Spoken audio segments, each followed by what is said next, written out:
What's up, guys? This is Lieutenant Nathaniel Flint of the Landship Scorpius, and today I'm coming at you with a video about Wild Araz, which is the game I've been working on for citizensofantford.com.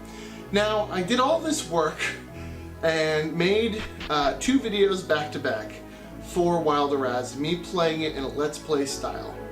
And I lost all the footage and sound of me talking about the game for the first video. So what you're about to see is my second video, so I'll recap real quickly the first one. So what we did is we explored the Sax district, we captured some animals, returned them to the zoo, got rewards, and I think we tried our hand at some fighting. And with that, let's just assume that I talked about everything. I'll probably do another video repeating whatever information was in that one, but after all the stuff I've been going through, it is so much easier for me to just upload the second one as if it was the first one. So, without further ado, here's my second video, which is the first video I am making about Wild Araz. What's up, guys? Welcome back. I'm Lieutenant Nathaniel Flint of the Landship Scorpius, and today we're doing part 2 of my intro video to Wild Araz, which is the game that I made for the citizensofantford.com. If you want to know more about that videos, please check us out up in wherever videos are sold. Click on us in the doobly-doo. I will also try to have a link down in the description, so that way people can see this video. I am going to also have a playlist for Wild Araz, just to be on the safe side. You can also check out Citizens of Antwerp at citizensofantford.com. I do have a post also talking about Wild Araz there, if you search hard enough for it. But today we are going to continue on with... Today we're going to continue on with the little Let's Play introduction that we did. Today we're going to catch another animal, which will move the story along. We're going to catch the Chonka, which is a signature animal of Antwerp. Well, it's not the signature animal of Antwerp, it's a badger. But I mean, it is a signature animal of our world, as well as we're going to open a bank account. Woo! So as I mentioned in the last video, we start our game at the zoo, which is in the Sax district of Gearford, which is the capital city of Antwerp, which is the capital country of our website. Titular country of our website. So let's move on. So we can't go to the Mayberry district due to Vibrani riots at this time. So we're going to move down to the next district, which is the Roe and Horn district. So in world, there are all these different districts of Gearford. I didn't make each one separate, so the Horn and Roe district were kind of mixed. We can learn about it from this nice little old lady. Teaches us about the Sax districts. The Sax district is the market district. All walks of life thrive there. There you go. Roe and Horn districts. The Roe district is the nicer part of town. Many high-end shops and houses populate this area. The Horn district is the old royal center of Antwerp. Now, diplomats and politicians call it home, aka it's the rich district. So here we are in the Horn and Roe district. And, so much going on. So much. It is a much bigger district showing the ins and out of Gearford. So I guess we can start in the center here. So let's start with the harbor. There is a harbor. Gearford is a port city. So I kind of have some of the ports here in this district with fishing and ships coming and going. It's super fun. And then I have the old place that I called, I have Technocracy Makes Us Strong. It's the government building. So this is one of the government buildings that I have. The Technocracy has been running things for a few years now. So as I mentioned in the last one, Gearford used to be called Optilicus. It was where the royal family lived and the royal palace is. I think I actually have the palace up there somewhere. When the revolution happened, which was sort of like the Bolshevik Revolution, it was the Technocratic Revolution, and they took over and took office and took power. So now they renamed it to Gearford. We can learn more about that in this hall. So here we are in the City Hall. I remember the days these halls were filled with lords and ladies instead of merchants and grease smugglers. Do stand aside. I have business to attend to. What a jerk. Alright, and here we are, the Technocratic Hall. So in here, we can learn a whole bunch of stuff. I still have some people looking like knights. If you do RPG Maker related art, I would love to talk to you about doing some steampunk things for the game. Please let me know in the comments down below.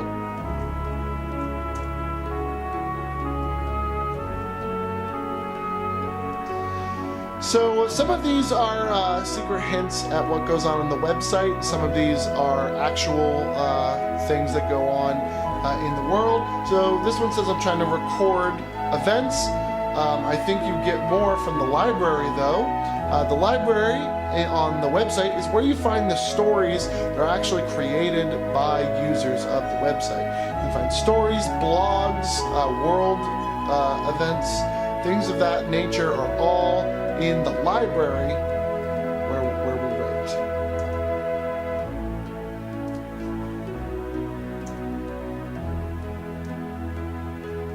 So the new technocracy is a technocracy is anything that is run by experts. So for instance, laws and regulations that go to, say, mills or industry are run by experts, so masters of industry.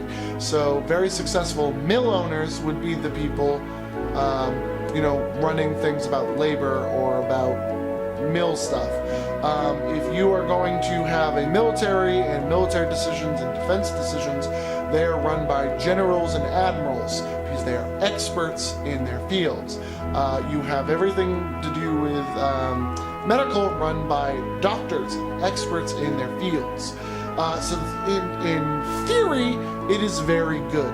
But as you can probably already tell by some of the examples I gave, it can also be abused and could end up being terrible, which comes down to some of our actual real-world politics that are in-game. About whether or not a technocracy is for the best. So that's the Technocratic Hall. I also have inns. So one of the things we're going to do is let's open a bank account that I sent. So here we have the library, the Gearford Library. The library mirrors the website a little bit, the website library. So when you go to the books, there's a creation, there's a thing of art. Over here are adventure books that put you in charge of the story. Over here are comics. The favorite is Glass Octopus. Over here are biographies of people, big and small. You would need a directory to find who you want. The directory is as part of the website. So here we have people talking about the Antford Library.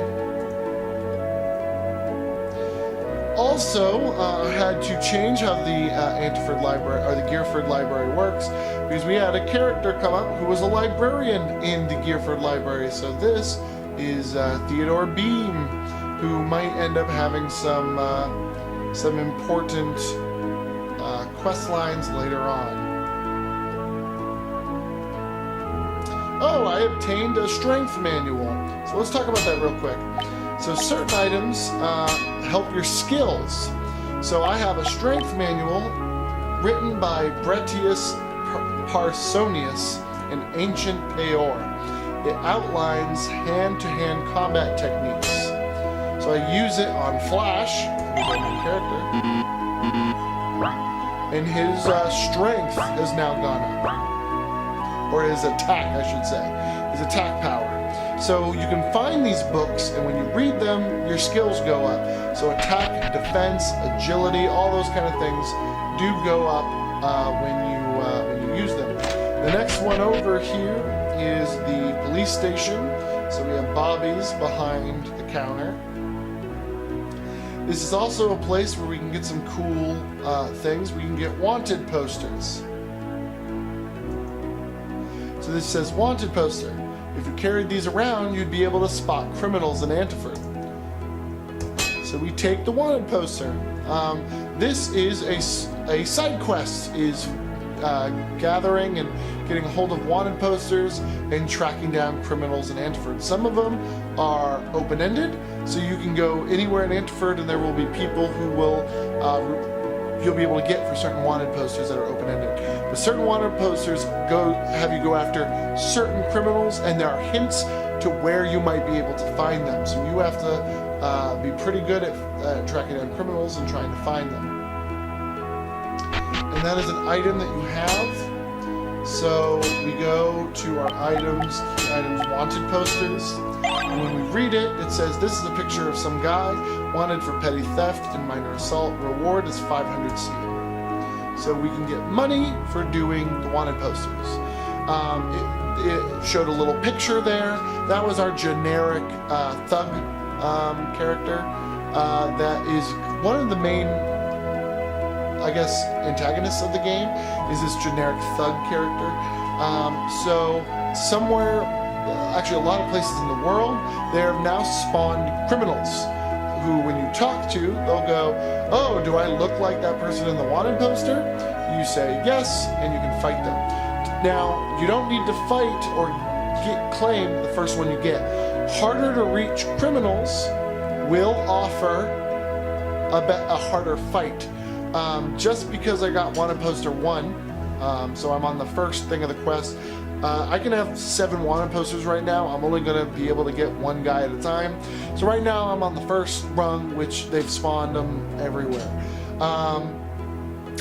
If I save it and I get later in the game and I decide to do the wanted poster stuff, I can fight some guy in a harder to reach area. He'll be a harder fight, and the fight alone will give me more money and better loot drops because I'm fighting a harder tiered person. Now the reward for doing the wanted poster is still the same, 500 CM, but I can get more CM by having a harder fight. So let's go into here. So the little coin means that this is a bank. So we go up to the bank tellers and they say, welcome to the bank. We'll be with you in just a moment. That's because we need to open it. So in any bank in the game, if you forget to do this, there's also a little bank manager, and he will help you open your account at the bank. So since I'm the bank manager, it'll cost 100 CMs to open an account. So we do have that, so we want to open an account. That does seem a little steep, but trust me, it kind of pays for itself. So you open the account. I can make you an account, sir. Thank you so much. Here is your deposit ticket.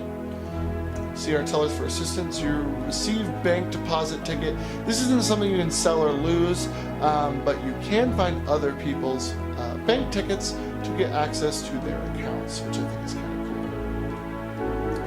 cool. So here we go. Now we have an account, so we can withdraw and deposit. So it was 100 CM to open the account. It seems a little steep, but when you go into your account, you can see that you already have a hand axe in it, and you already have some CM. You have 50 CM. So between the cost of those two, it was only a 20 CM or something to open the account. So we are going to not withdraw. We're going to deposit some money. So we're going to deposit, let's do 21 CM, sure, in there, so that we can have a little bit of extra money. And now we have a bank account. But we also picked up a new weapon. So let's go to equipment. We're going to change from the shovel to the hand axe. So now we have a little bit of a better weapon. Oh, this is cool. So this is the diving suit over here. This guy.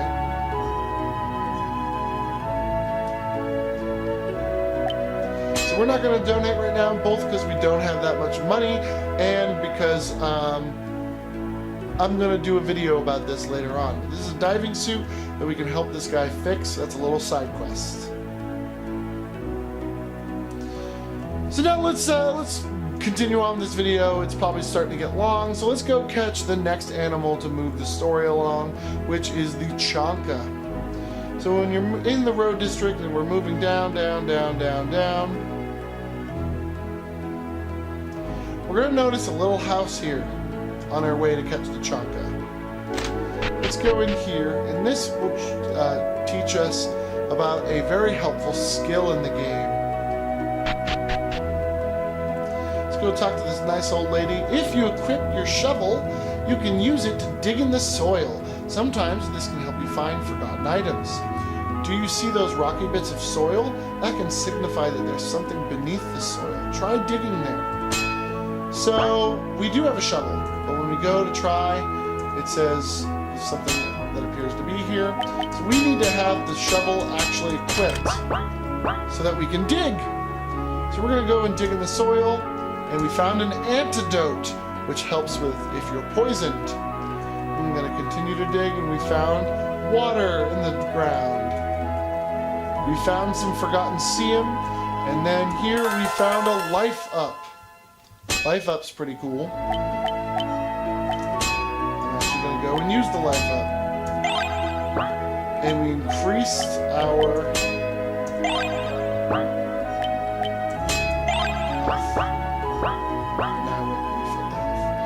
So this is a cool thing. So some of the weapons, or we should say equipment that you get, have more uses than just attack. So there are shovels, there are large wrenches, there are hammers, there are pickaxes. All these have more uses than just having an attack. However, you do have to have them equipped to use them. So certain puzzles in certain parts of the game later on have this in line for their difficulty. It's either tedious or it helps make it a little bit more difficult to get through caves. If you have to keep switching, so tedious, you have to keep switching between these and your weapon when you want to use them, or difficulty, if you forget to switch back to the weapon you had before and you continue on, you might find yourself in a fight with a pickaxe instead of your trusty shotgun that you spent a lot of money to get. So I thought that was a nice little gameplay thing. The game itself isn't extremely hard overall, especially with the soldier. It's kind of a little bit that. Do save often. So let's take a moment to save. So that way you can see that save. Do save often because when you die, that's what you go back to is your save. It's a big old pain in the ass. So let's continue this way. Catamarans make great airships, and they end up acting as naval ships as well. That is an in-world tidbit. And now we're down this way, and look at that. We have our next animal, a nice little Chonka. So let's go ahead and pick him up. We catch the Chonka.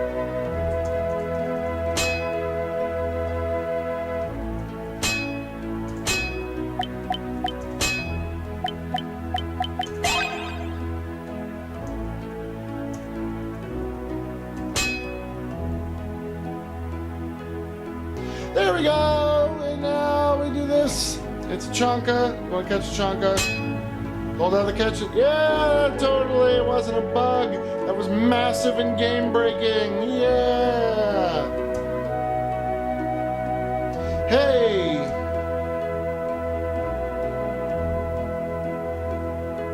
I just saw you catch that Chonka. You're the one who's going around filling the zoo with this and that. I can respect that. Good cause.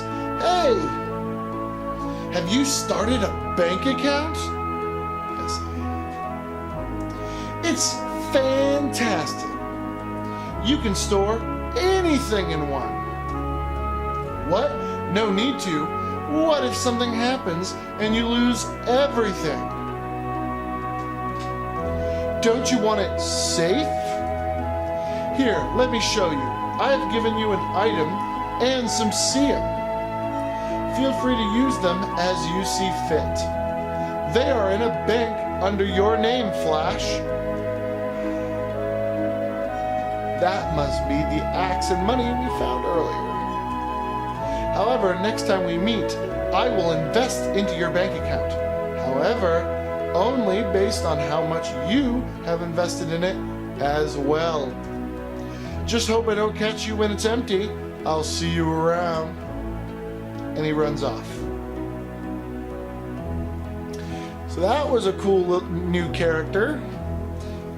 If you didn't catch what he does, depending on how much Seum you have in your bank account, when he shows up in the game, he will give you more Seum depending on how much you have. But the lower you have, the worse it will be. So that's why I always keep some Seum in the bank. But now we have the Chonka, and we have it correctly. So let's go up to the zoo and let's turn the Chonka in. Whoa! Now we're here at the zoo. Ah, a Chonka. These are some hardy rodents. Did you know that these are used for transportation in the Astaki Desert? They are, by the Vibrani who came before. And they're used as a meat source, so they're better than cows. Hey, while you were out playing, I figured out a little something on this Project Demetrius thing. Apparently, it looks like our little zoo and one Fortress Industries had an understanding a while back. It looks like they used to pay hundreds to come down and study the animals. The old owners began to hemorrhage money, and their greed tossed this place into debt. They even sold the animals to them, to Fortress Industries. We are just as desperate. I want to avoid it, but we need to know more about what Fortress Industries' deal with the zoo was. I want you to head over there and figure it out. I made us an appointment to meet with them by the docks. Get over there. Fortress Industries has a location here in Gearford. It's down by the docks. Your appointment number is 12457. Write that shit down. Write that down. Oh, write that down. Remember it. So, the plot thickens. We've captured a Chonka, and here it is in our nice little zoo. There's a Chonka in this pen. It's already beginning to round out its belly. It's getting fat. And now, we're ready to continue on, I guess. We weren't told to go catch more animals or anything, so let's go and see if we can buy the travel journal. Oh, apparently we're poor. We're poor. Montage. Let's fight rats. Fighting rats for money. Fighting rats for money. We're fighting rats. All of the family. We're gonna kill all of the family. Aw, 400 Seum. It's gonna take for frickin' ever. Come on, will it be 20 Seum? 40 Seum? Yeah, now we have overkill. I totally didn't go and do something else to get money during that montage. Now we have enough money to go and buy the journal. Received one travel journal. That's going to make these videos a little easier. Be able to go to item and go to travel journal. And it's just like the journal at home. I've been tasked with filling the zoo. I should check around Gearford for local animals.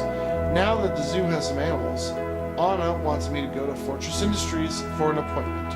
My appointment code is 12457. So, now we have the travel journal. That's basically going to be it for this video. We captured Chonka. We're continuing on this mysterious Fortress Industries we have to go and talk to as a way to make more money. Maybe that'll kick off the story of the game. Maybe it won't. We also were able to make a bank account. We made some serious fat stacks of Seum, and now we're a little bit better equipped for killing rats. So after killing a ton of rats, we are ready to continue on for the next part. But I'm going to end this video right here because we're all a little tired, and I don't want my channel to just be all this game. But if you're interested in this game, please let me know down below. Please subscribe for more steampunk content on the channel. If you like this game, definitely go check out the first video where I'm explaining more about it, how the game got started, what it was like working on it, things like that. Do keep an eye out for more videos of this in the future. If you're interested in being a tester, please message me or email me. That'll be in the comments down below. It'll be fantastic. Do follow us on facebook.com/landship and check out my other videos, like my event videos and other steampunk videos. If you like the world that this is in, please check out Citizens of Antwerp. If you want to learn more about Citizens of Antwerp, you can check out their own YouTube page, linked down below, as well as checking out their website, citizensofantwerp.com. With that, we would like to see you guys at Mockenbakken, the Citizens of Antwerp event, taking place in New Hampshire, southern New Hampshire. I totally know where it is. And with that, I'm going to say that's it for now. Thank you guys so much for watching, and I'll see you guys in another video. So thank you so much!